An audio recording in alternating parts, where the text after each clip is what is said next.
Now, and I'm thinking of position wise, chronologically.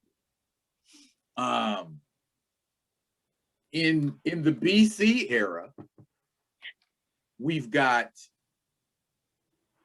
Dino Boy and Ugg, which aren't much to speak of in terms of defending someone, but we've also got Mytor. True. And Captain Caveman. Now, what we don't remember is Captain Caveman got froze and survived into the modern times.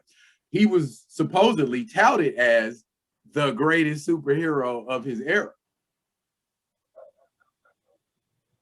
Debatable, but at the same time, you've got a force right there in the BC era. And so I'm thinking with Space Spectre, maybe what he's trying to do is get control of these, for lack of a better term, I would just call them wormholes, that allow him to either exchange himself or exchange another being through that portal so that they can get through. And maybe there's no time space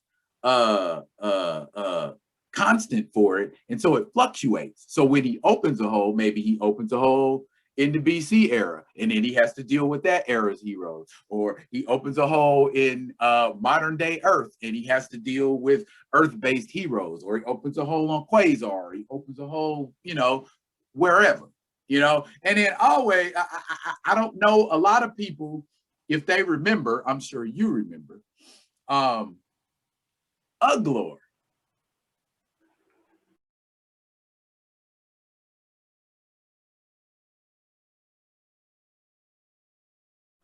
Uglor was the villain in the remake of the Space Stars. He was the primary villain. He was basically, and I can't believe I'm getting ready to say this, he was a flying monkey, for lack of a better term. He was a winged ape.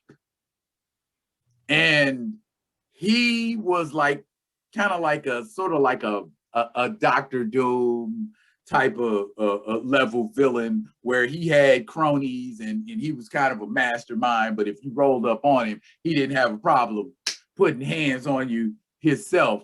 And his primary enemies were the Team Force. Team Force? Yeah.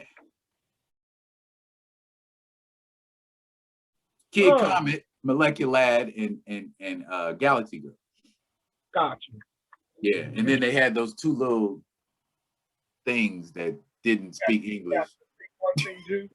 So again, maybe the dimensional premise thing is a good way also that all of these heroes learn to tie those holes together and use them so that they can get together.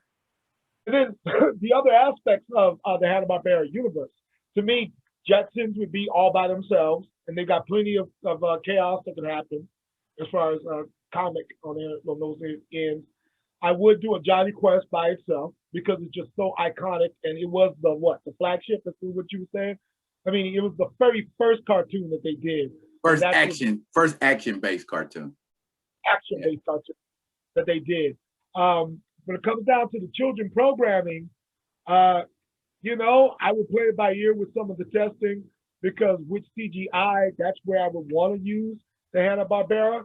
Whereas we're talking like, used for like Huckleberry Hound and the rest of them. But for the live action, I would want to stick with the superheroes, because a distraught father who's doing wrong in the name of good, to me, would be like the arc that I would put Space Ghost on. Birdman, to me, is on another like origin story where he's learning the full extent of his powers, and that it isn't just the yellow sun that animates him. Avatar of Horus, or even Ra. True, because he gets his powers from Amon Ra, supposedly. So now, on that front, that would open up whatever could parallel throughout the other galaxies on on the planets for them to have their heroes. So like for the Herculoid planet, like Zorda, Xandor, Tara, and what's the boy's name? Dorno. Dorno are the avatars for that planet.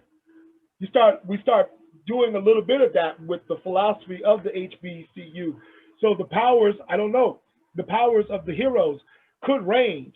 I would love to give Space Ghost recharging powers.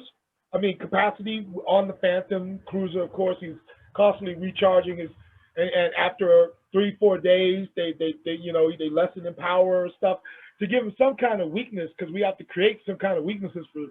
Because I remember Space Ghost being able to just do basically whatever he wanted to, and that's why the episodes are only 7 minutes.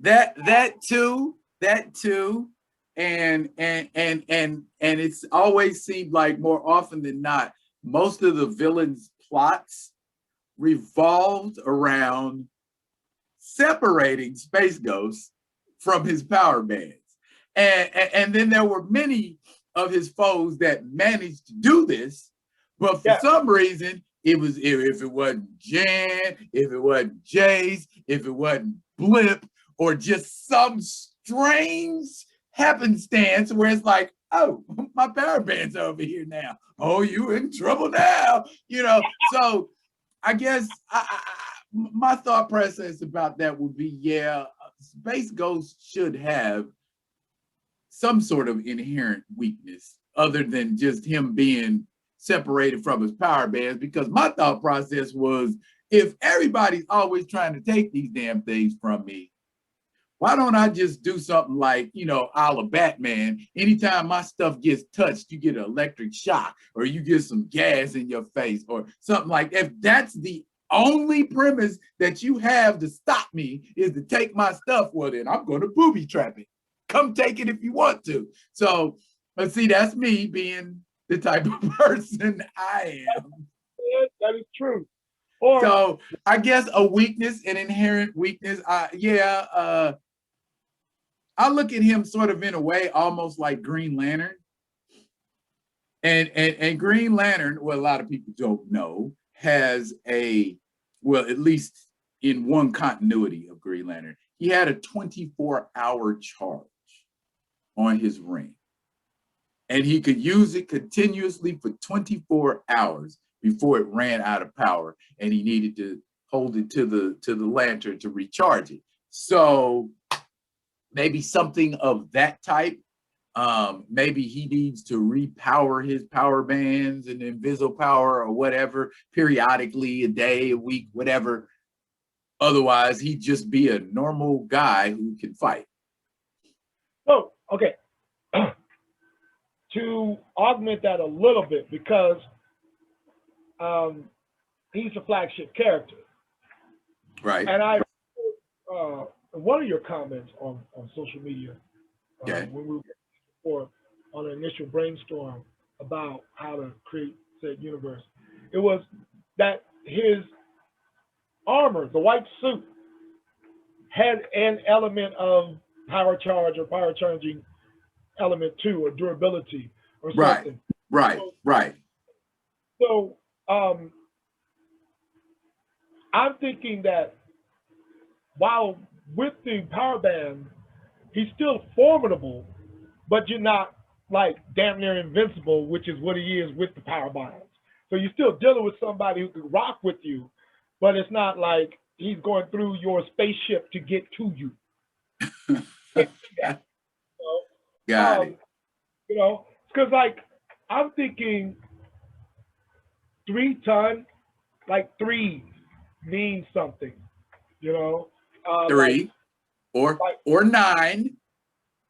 True, but Gravity Girl, for example, really can't do more than 3 times the gravity of the nearest thing that she's on. So if she's on a planet, she can make something up to 3 times that gravity of that planet.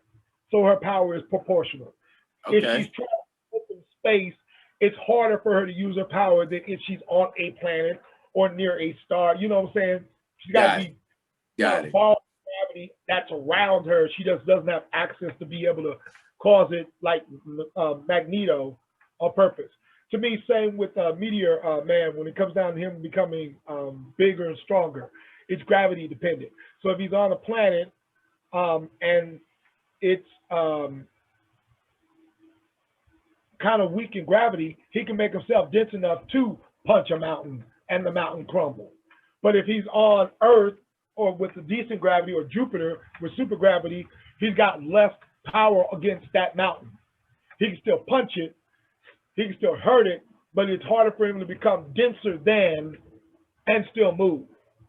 So is the premise of his power, and this is what I've always wondered, is Meteor Man a polymorph or a stone elemental? A what?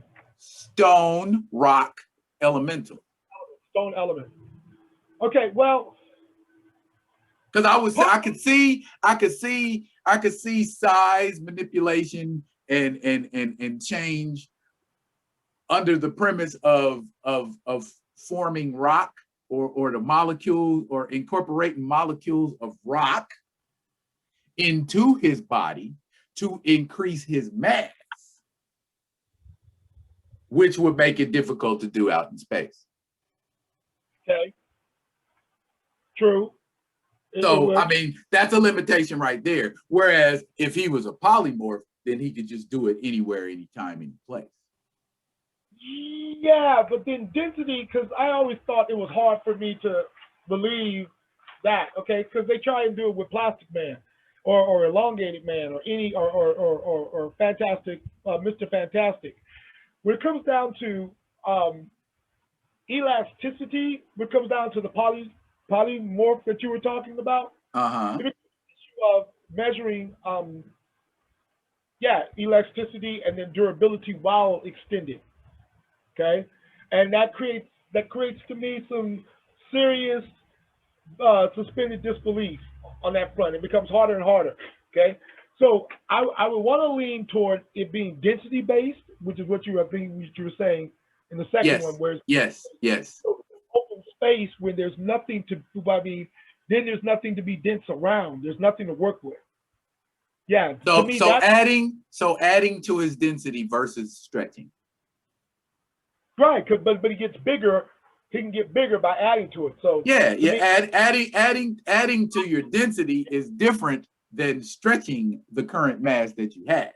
So adding density, I think, is better, because stretching would mean you would also have to have durability control.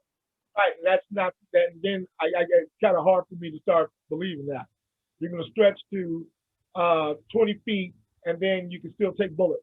No, I can take you being able to take the bullet by getting super strong in one thing, and then the bullet can bounce off, but not while you're stretched out. It just doesn't. You're not durable enough to where that bullet can't penetrate. It just goes deep and boing, ricochets back out. No. Two things I want to hit on before we move on. Okay. First, origin stories. Okay, we don't, and this is what I've discovered watching current superhero iterations and movies and things of that nature. You don't have to take an entire movie and tell a character's origin. The best way that I've seen to do that is, we already have this character established. We know who this character is. Tell that origin story as we go along.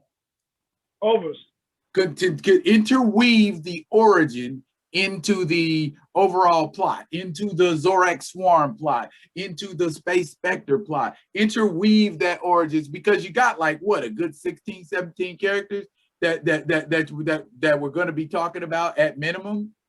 Yes. Yeah, we're gonna have to tell that origin on the fly. You know what I'm saying? Because if we're talking about the parameters the limitations, what characters can and can't do. How far can Gloop and Gleep stretch? Do we know that? Nah, we don't. How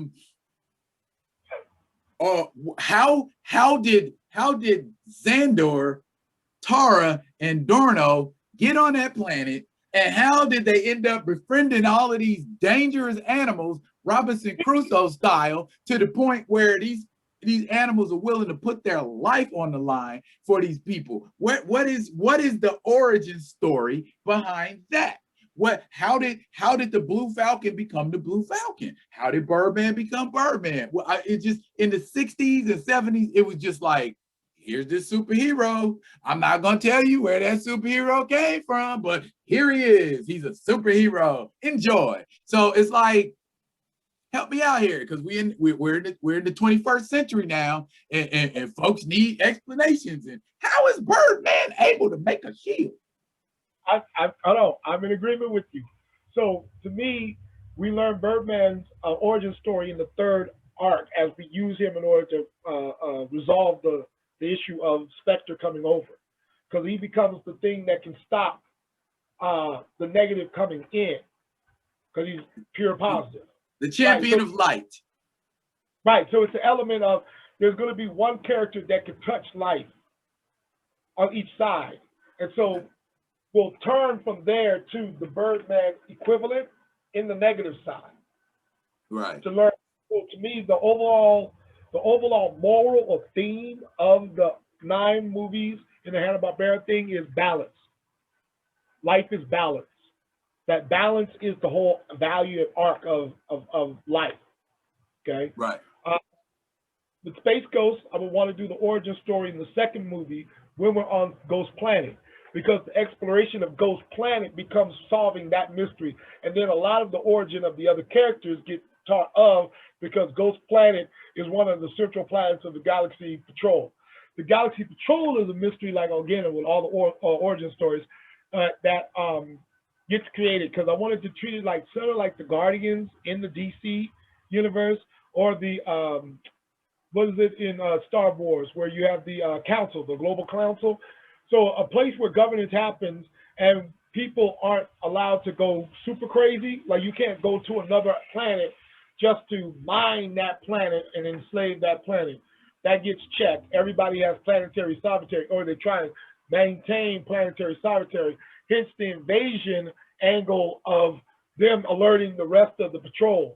So the cast off characters that are just danglers, we can just put in the planetary patrol. Like, I want the Herculoids to be like the guardians of that particular planet, but we never knew that, and that there are other civilizations there, but most of them are underground because the Guardian is above ground.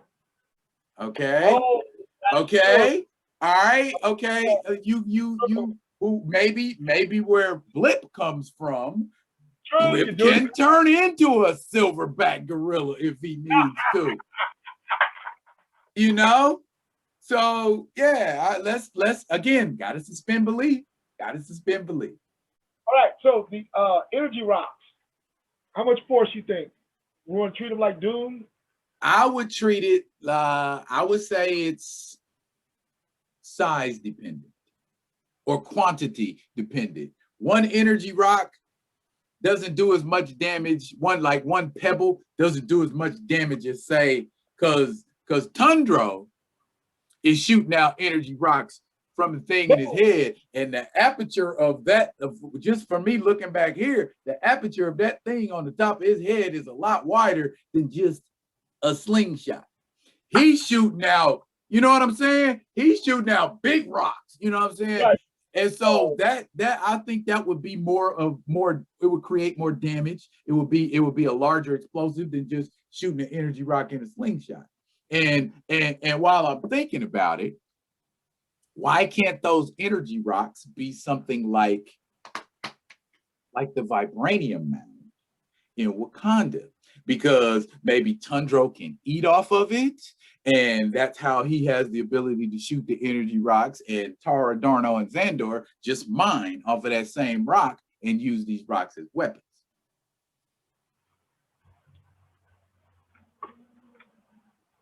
Mine the rocks. Because I always wondered, that was always the question I would ask. Where do those rocks come from? And it doesn't make sense that they can shoot them out of a slingshot and he can shoot them out of his head. Where is he getting them to shoot out of his head?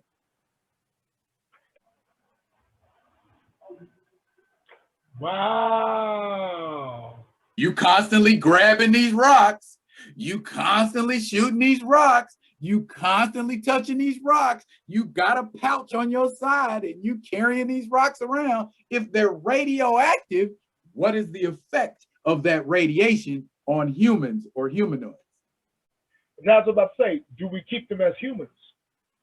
Well, it has not been established where they come from. Right, true. They could very well be humanoid too. True. And if they're the guardians of that planet, then like Birdman, they're the essence of the planet. That will fly. So then my guess would be that they are unaffected by the radiation of the energy rocks. Or they know what they're doing and they're the sacrificial family because the real civilization is inside the planet. Because as far as their backstory, we don't have one. We get to create that whole cloth. So if the real civilization is inside the planet, under the planet, they're living on top of the planet to defend the energy rocks because the bottom planet is running off the energy rock because they're mining it continuously. Okay, but Xandor and his people are not the only race of people on that planet. Who else is on this damn planet? Man, you better go back and watch an episode of the Herculoid. How many times has Xandor been taking this guy back to his village or rescuing that guy and taking him back to where he needs to go, or escaping from the Spider-Man or escaping from these people? So yeah, Quasar / Amzot is not a desert planet. Got you. Okay. It is teeming with life. Got you. Okay. So those are the people he's going to be calling on to help him defend against Zorak's invasion, I guess. Yes. Form all of those different races of people into an army. And Xandor and his pets are just the vanguard of that force. Got you. That's beautiful. That works. No, that works. That's way more. It makes more sense because what? 1, 2, 3, 4, 5, 6, 8 mugs ain't gonna defend the whole planet against an army. True. Dope as they are. And I've seen them be overwhelmed by ants at certain points. So very much so. True. So all right, so here's what we got. Okay, we got a Space Ghost arc. Yep. We've got a Herculoids arc. Yes. And a Birdman arc. And we know who the antagonists are. Yes. Primary antagonists anyway, because there's tons of side antagonists to get out of all of these little skirmishes here and there. So, okay. I know a guy who is an artist,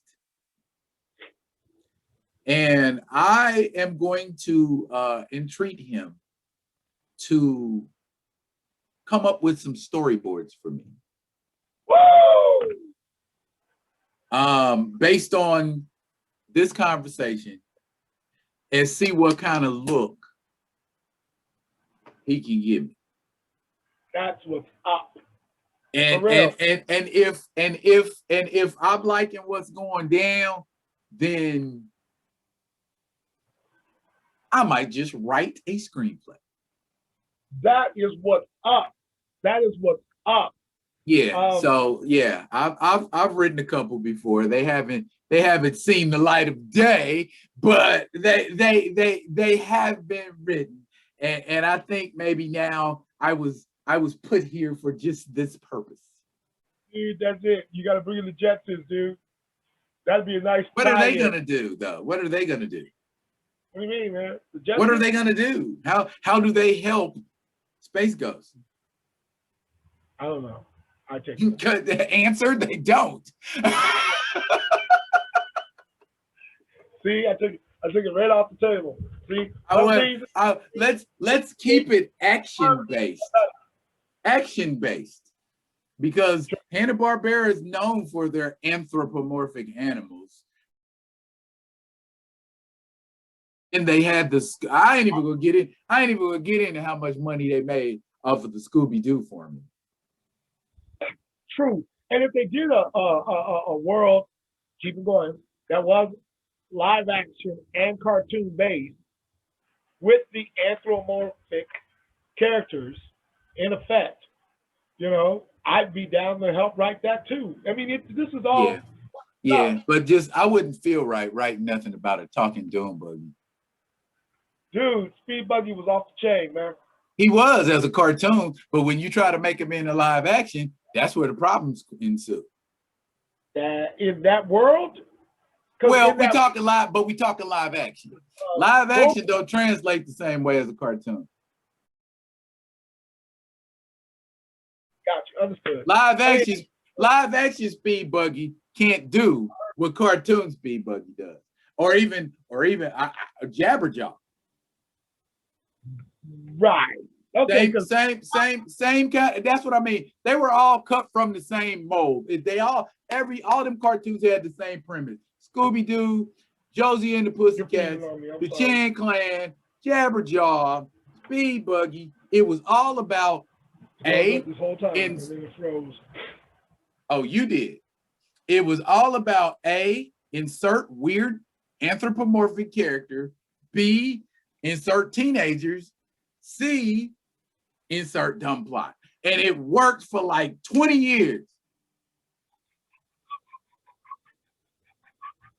I'm hating because it worked so well. I think is what it was. It worked swimmingly well. I'm like, dang, they still doing the same thing they was doing in the 80s?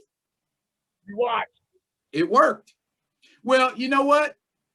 Back in those days, when there was a bowl of cereal and a television, sometimes you just watched the cartoon because you was waiting for the cartoon that you wanted to watch to come on.